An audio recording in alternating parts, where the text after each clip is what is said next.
வேதம் சொல்லுகிறது, இன்றே அனுகிரக காலம் அப்படி என்று வேதம் இப்படியே கூறுகிறது.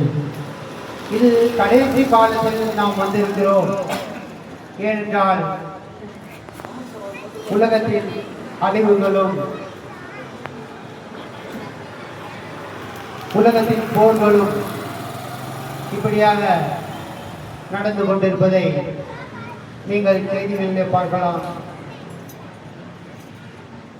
ஏனென்றால் இயேசுவின் வருகை சமீபமாய் இருக்கிறது. அதற்காக தான் வேதத்தில் ஒரு வார்த்தை கூறப்படுகிறது, மனம் திரும்புங்கள், பரலோக ராஜ்யம் சமீபித்திருக்கிறது என்று சொல்லி. இயேசு ஏன் இப்படி சொன்னார்? எதற்காக மனம் திரும்ப வேண்டும்? ஆண்டவராகிய இயேசு கிறிஸ்துவானவர் அவர் தேவனாய் இருந்தோம் பரலோகத்தில் இருந்து இந்த பூலோகத்திற்கு மனிதனாக பிறந்து மனிதனாய் உருவெடுத்து அவர் இப்படியாய் வாழ்ந்து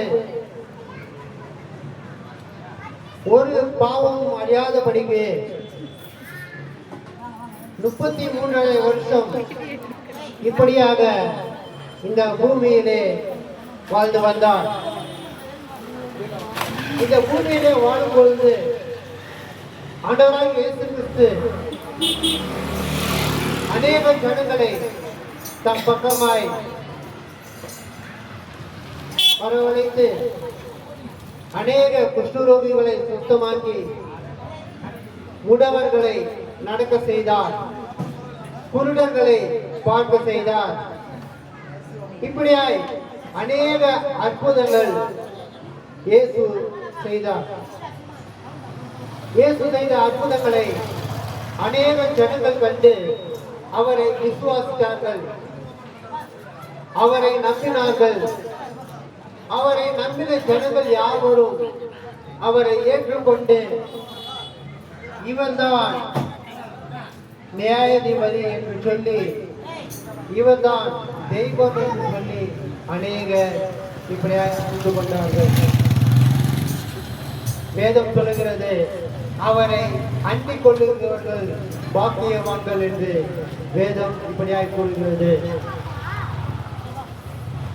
இன்றைக்கு அநேகருக்கு வாழ்க்கையில் வருத்தங்கள் இருக்கலாம், கஷ்டங்கள் இருக்கலாம், துயரங்கள் இருக்கலாம், துன்பங்கள் இருக்கலாம்.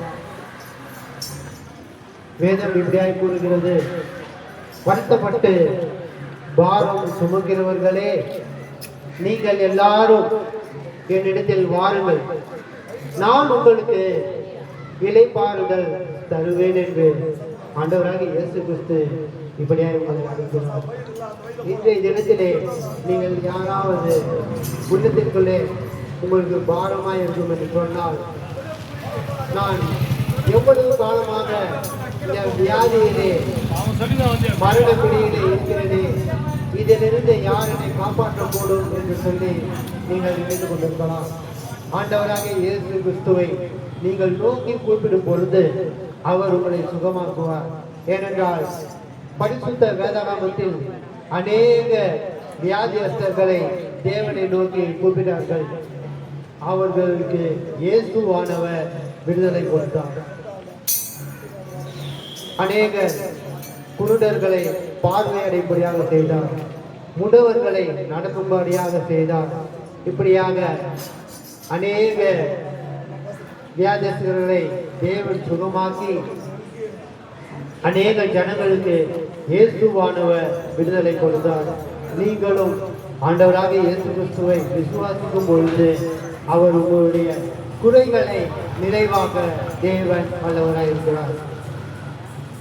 நீங்களும் யாருக்காவது இல்லை யாராவது இயேசுவை ஏற்றுக்கொள்ள மனதாய் இருந்தால், இல்லை இயேசு யார் என்று அறிந்து கொள்ள வேண்டுமானால் நாங்கள் இங்கே நிற்கிறோம். ஒருவேளை உங்களுக்கு செப உதவி தேவைப்பட்டால் நீங்கள் இங்கே வந்து ஜெபித்துக் கொள்ளலாம் இலவசமாக. ஐயா, நான் இப்படியாக வியாதியிலே வெகு காலமாக இப்படியாக அவதிப்படுகிறேன், என்னை விடுவிக்க யாரால் கூடும் என்று சொல்லி நீங்கள் நினைக்கலாம். இயேசுவை நோக்கி நீங்கள் கூப்பிடும் பொழுது இயேசுவானவர் உங்களை விடுவிக்க வல்லவர் இருக்கிறார். ஆமாம்.